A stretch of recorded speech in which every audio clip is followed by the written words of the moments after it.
Martino. L'opinion populaire. Je suis extrêmement réticent.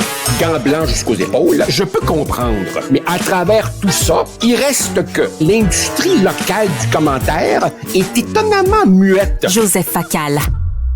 Joseph, aujourd'hui, dans ma chronique, je suis très cynique envers Santé Québec. Est-ce que tu es peut-être un peu plus optimiste que moi, tiens? Oui. Écoute, pour être honnête, je comprends ton scepticisme, voire ton cynisme. Je suis partiellement dans le même état d'esprit. C'est vrai que les réformes se succèdent les unes aux autres avec peu de résultats. D'abord, évidemment, parce qu'on fait face à des problèmes objectivement lourds, la population vieillit, et parce qu'on ne touche pas au cœur du problème, qui est le statut de la majorité des médecins, qui sont des entrepreneurs privés au cœur d'un système public. Donc, tu as des gens avec une logique entrepreneuriale au cœur d'un système supposément animé par un idéal de service public. Donc, oui, je comprends ton cynisme, mais en même temps, qu'est-ce que tu veux que je te dise? Je donne quand même la chance aux coureurs parce que, mon ami Richard, sortons les violons. Quand on sombre dans le désespoir, qu'est-ce que tu veux? Il reste plus rien. Alors, qu'est-ce que tu veux? J'allume, moi aussi, des bougies et j'espère que cette fois-ci, ça va marcher. Et puis, tu sais, honnêtement, au fond de tout ça, au fond de la réforme de M. Dubé, il y a deux bonnes idées. La première, c'est que en introduisant un employeur unique plutôt qu'un tas d'unités éparpillées, en théorie, ça devrait être un peu plus cohérent. On verra. Puis la deuxième bonne idée, c'est de dépolitiser la santé. Et par là, je veux dire ceci. Quand Hydro-Québec, mettons, décide de hausser tes tarifs ou les miens, est-ce que le ministre de l'Énergie est personnellement interpellé en chambre? Il va dire, non, on a créé une société d'État, puis elle gère ça. Eh bien, le Québec, c'est un des rares endroits au monde où une personne âgée a un bain trop chaud dans un CHSLD, dans le fin fond de la région X. C'est le ministre qui est personnellement interpellé par ça et tout devient un enjeu partisan. Donc, essayer d'introduire ça me semble une bonne idée.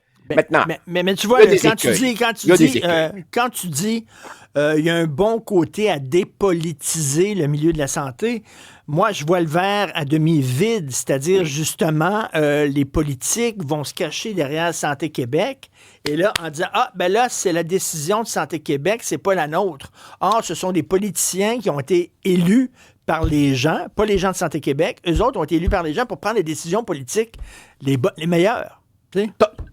T'as pas tort, Richard, t'as pas tort, mais cet argument-là que tu soumets, on pourrait aussi l'appliquer à toutes les sociétés d'État. On pourrait dire, quoi, les alcools? Ben, on a élu des gens pour ça. Quoi, les loteries? On a élu des gens pour ça. Le pot, on a élu des gens pour ça.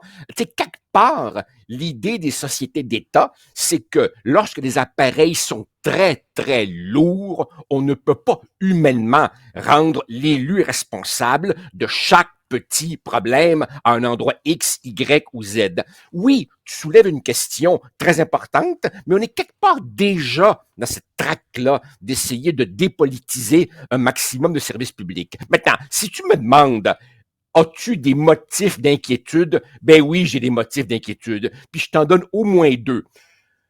Premièrement, là, évidemment, tu comprends bien qu'avec 11 milliards de déficit, on va demander à Santé Québec de faire aussi des économies. Ben oui. Et ça me rappelle un très mauvais souvenir.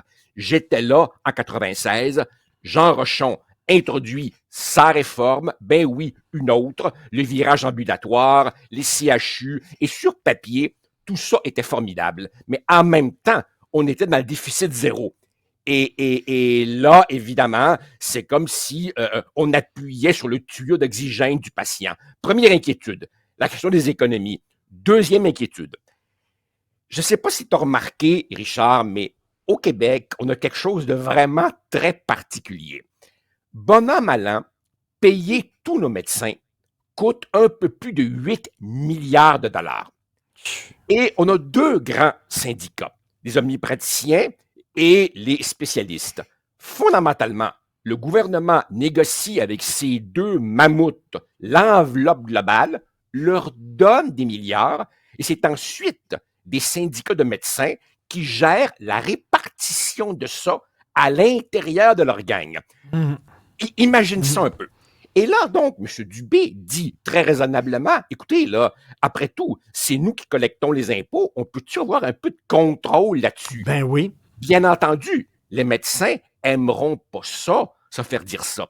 Et si jamais les médecins se cherchent un enjeu de négociation dans un bras de fer, ben là, comme on l'a vu si souvent au cinéma, toi puis moi, Richard, Santé Québec pourrait être de patient dans le lit, puis là, le bad guy arrive et appuie l'oreiller sur la tête. T'sais. Et là, le bébé Santé Québec pourrait manquer d'air à la naissance. J'espère qu'on ne s'embarquera pas dans cette dynamique-là. Mais c'est un danger. Est-ce qu'on aurait besoin d'une éducation Québec et puis ajouter encore des structures en éducation? Ben là, je pense qu'en éducation, il y en a déjà assez, là, tu sais. Non, écoute, Richard, dans nos sociétés, tout est un compromis. Tout est un compromis. Tu as l'imputabilité démocratique et tu as en même temps, en théorie du moins, la compétence de gestionnaire dont c'est la vraie job de gérer. Ce qui n'est pas la formation de départ de la plupart des élus. Je sais. Tu pourrais être très cynique sur les capacités de gestion de beaucoup de gestionnaires. Mais tu sais, les gestionnaires aussi, ils sont pas élus, fait qu'ils voient les ministres passer, puis ils disent, regarde, lui, il va passer, puis moi, je suis là, puis moi, j'ai ma job jusqu'à la fin. Fait je m'en fous de ses décisions politiques, ce qu'il fait, c'est moi le boss. Fait que tu sais comment c'est, là? C'est vrai. Tu parlais il y a un instant d'éducation. Il y a eu combien de ministres de l'Éducation au cours des 20 dernières années? Ils doivent en moyenne toffer à peu près 14 mois. Alors évidemment, c'est sûr que tu as des gens non élus en dessous d'eux qui se disent « Je vais attendre que X ou Y ou Z partent, puis je vais continuer. » Il y a ce danger-là dans les bureaucraties. Mais en même temps, est-ce qu'on peut humainement demander à un élu d'être responsable de chaque dossier médical, de chaque acte médical partout au Québec? C'est impossible. Alors, ça donne ces espèces de compromis boiteux. Pour le moment, Richard, on n'a pas le choix. On n'a pas le choix que d'espérer que ça marche. Joseph, j'espère que l'avenir te donnera raison à toi plutôt qu'à moi. Merci. Salut. Ça marche. Salut, bye.